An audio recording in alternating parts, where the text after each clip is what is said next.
Lecture audio du conte Baba Bec et les fakirs de Voltaire par Valérie Alain.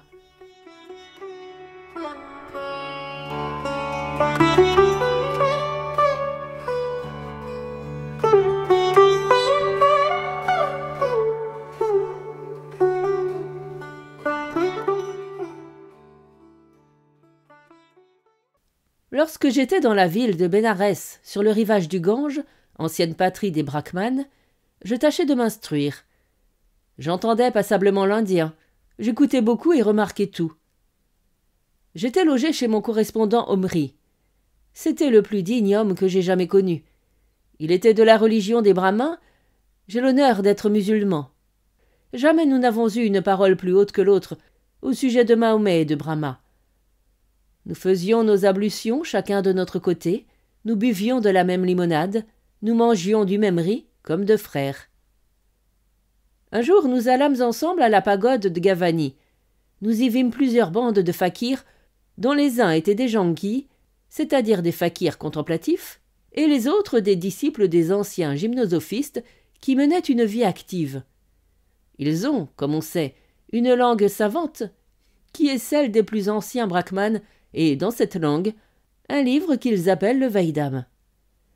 C'est assurément le plus ancien livre de toute l'Asie, sans en excepter le Zend-Avesta.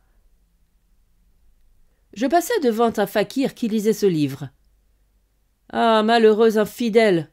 s'écria-t-il. « Tu m'as fait perdre le nombre des voyelles que je comptais, et de cette affaire-là mon âme passera dans le corps d'un lièvre, au lieu d'aller dans celui d'un perroquet, comme j'avais tout lieu de m'en flatter. » Je lui donnai une roupie pour le consoler. À quelques pas de là, ayant eu le malheur d'éternuer, le bruit que je fis réveilla un fakir qui était en extase. « Où suis-je » dit-il. « Quelle horrible chute ! Je ne vois plus le bout de mon nez, la lumière céleste est disparue. »« Si je suis cause, lui dis-je, que vous voyez enfin plus loin que le bout de votre nez, voilà une roupie pour réparer le mal que j'ai fait. » Reprenez votre lumière céleste. M'étant ainsi tiré d'affaire discrètement, je passai aux autres gymnosophistes. Il y en eut plusieurs qui m'apportèrent de petits clous fort jolis pour m'enfoncer dans les bras et dans les cuisses en l'honneur de Brahma. J'achetai leurs clous, dont j'ai fait clouer mes tapis. D'autres dansaient sur les mains, d'autres voltigeaient sur la corde lâche, d'autres allaient toujours à cloche-pied. Il y en avait qui portaient des chaînes, d'autres un bas. Quelques-uns avaient leur tête dans un boisseau, au demeurant les meilleurs gens du monde. Mon ami Omri me mena dans la cellule d'un des plus fameux. Il s'appelait Baba Bec. Il était nu comme un singe et avait au cou une grosse chaîne qui pesait plus de 60 livres. Il était assis sur une chaise de bois, proprement gardie de petites pointes de clous qui lui entraient dans les fesses, et on aurait cru qu'il était sur un lit de satin. Beaucoup de femmes venaient le consulter. Il était l'oracle des familles, et on peut dire qu'il jouissait d'une très grande réputation. Je fus témoin du long entretien qu'Omri eut avec lui.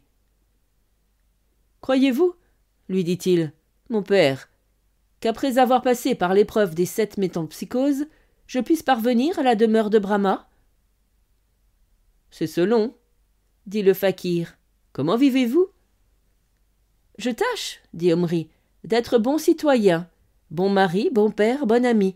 Je prête de l'argent sans intérêt aux riches dans l'occasion, j'en donne aux pauvres. J'entretiens la paix parmi mes voisins. »« Vous mettez-vous quelquefois des clous dans le cul ?» demanda le brahmin. « Jamais, mon révérend père. »« J'en suis fâché, » répliqua le fakir. « Vous n'irez certainement que dans le 19e ciel, et c'est dommage. »« Comment ?» dit Omri. « Cela est fort honnête. Je suis très content de mon lot. Que m'importe du 19e ou du 20e, pourvu que je fasse mon devoir dans mon pèlerinage et que je sois bien reçu au dernier gîte. N'est-ce pas assez d'être honnête homme dans ce pays-ci et d'être ensuite heureux au pays de Brahma ? Dans quel ciel prétendez-vous donc aller, vous, monsieur Baba Bec, avec vos clous et vos chaînes ? » « Dans le 35e, dit Baba Bec. « Je vous trouve plaisant, répliqua Omri, de prétendre être logé plus haut que moi. Ce ne peut être assurément que l'effet d'une excessive ambition. Vous condamnez ceux qui recherchent les honneurs dans cette vie. Pourquoi en voulez-vous de si grands dans l'autre? Et sur quoi d'ailleurs prétendez-vous être mieux traité que moi?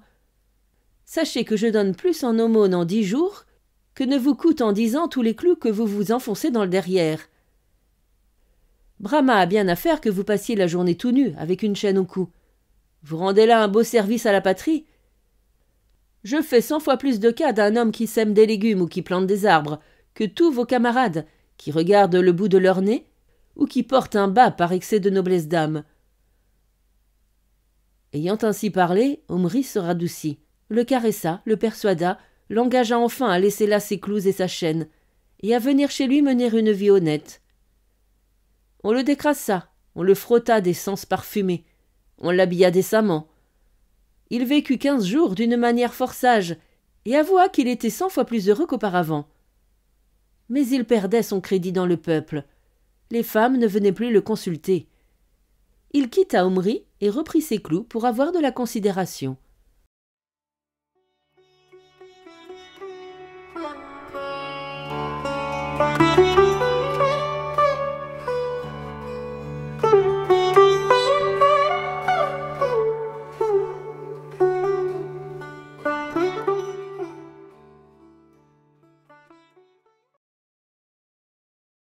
Fin de la lecture du conte Baba Bec et les fakirs.